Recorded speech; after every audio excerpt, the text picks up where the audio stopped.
This time of year, when the summer sun is blazing, I want to remind you that it's important to stay hydrated.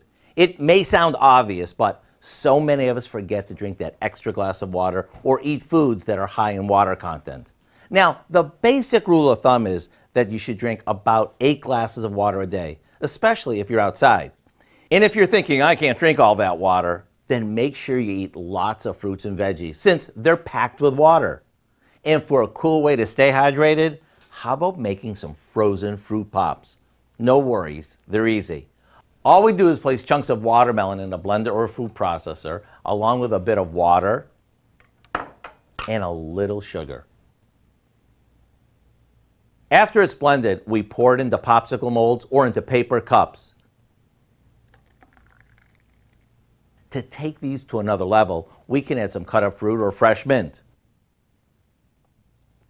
Once they're frozen, they're ready to enjoy. Get ready for a cool and refreshing treat that'll help you stay hydrated on those hot summer days. To get the recipe for what we call fruity watermelon pops, all you have to do is visit our website. I'm Howard with Kelly in the Mr. Food Test Kitchen, where today we found a cool and refreshing way for you to say, ooh, it's so good.